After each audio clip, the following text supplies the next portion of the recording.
ABP আনন্দের খবরের সম্প্রচারের জের, তাই সমস্ত হাসপাতালকে নির্দেশ পাঠালো এবার স্বাস্থ্য ভবন। অভিযুক্ত যে ওষুধ প্রস্তুতকারী সংস্থা তার তৈরি ওষুধ ব্যবহার না করতে নির্দেশ পাঠানো হলো। সমস্ত সরকারি হাসপাতাল কর্তৃপক্ষকে নির্দেশ পাঠানো হয়েছে, যতক্ষণ না তদন্ত শেষ হচ্ছে এবং ল্যাব টেস্টের রিপোর্ট আসছে ততক্ষণ ব্যবহার করা যাবে না ওই সংস্থার ওষুধ।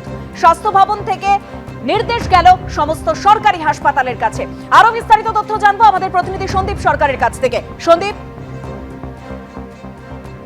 দেখো, অল্টারনেটিভ ব্যবস্থা করতে বলা হয়েছে সমস্ত হাসপাতালকে।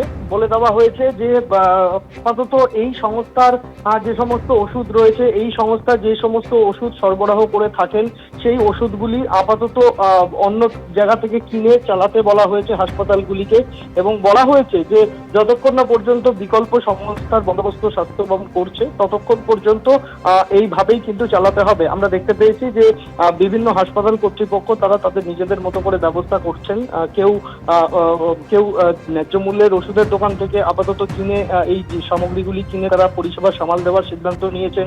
কেউ আবার অন্য প্রতিষ্ঠান, তাদের হাসপাতালে অন্য যে প্রতিষ্ঠান রয়েছে যারা অন্যান্য ওষুধ সরবরাহ করে তাদের থেকে ওষুধ কেনার সিদ্ধান্ত নিয়েছেন। এইভাবে আপাতত পরিস্থিতি সামাল দেওয়ার চেষ্টা চলছে যতক্ষণ না পর্যন্ত স্বাস্থ্য ভবন বিকল্প ব্যবস্থা করছে।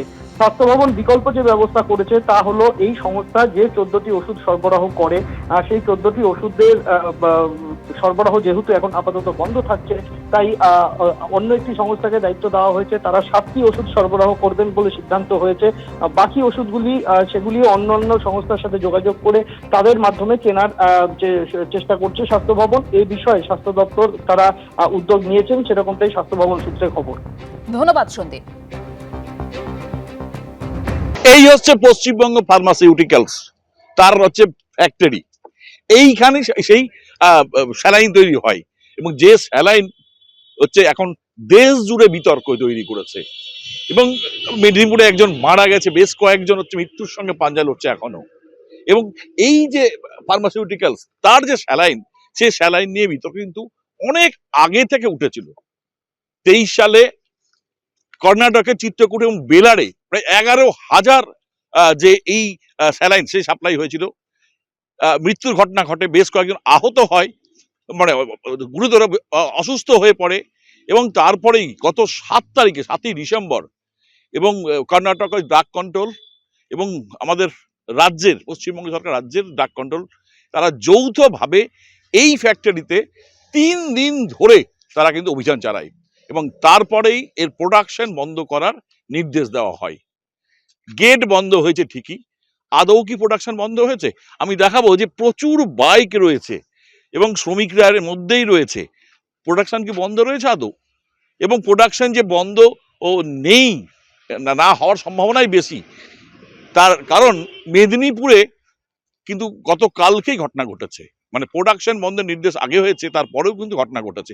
অর্থাৎ এই স্যালাইন বন্ধের বা স্যালাইন যে অন্তত ভয়ঙ্কর অবস্থা তৈরি করতে পারে এইটা জানা সত্ত্বেও কিন্তু এই স্যালাইন ইউজ হয়েছে, যেটা হচ্ছে সম্ভবত এখনো পর্যন্ত এই ফ্যাক্টরিতে এই গেটের পরে যাওয়ার কোনো রাস্তা নেই, বন্ধ। ভেতরে শ্রমিক রয়েছে, গার্ড রয়েছে, একেবারে বন্ধ করে দেওয়া হয়েছে। এর মালিক পালিয়ে গেছে, এবং শিলিগুড়িতে সদর দপ্তর সেটাও বন্ধ করে দেওয়া হয়েছে। সব বন্ধ হলেও এর স্যালাইনের কিন্তু ব্যবহার এই রাজ্যে কিন্তু এখনো পর্যন্ত বন্ধ নেই, যে কারণেই কিন্তু আতঙ্ক ছড়াচ্ছে। সনদ শাহ, এবিপি আনন্দ, ইসলামপুর।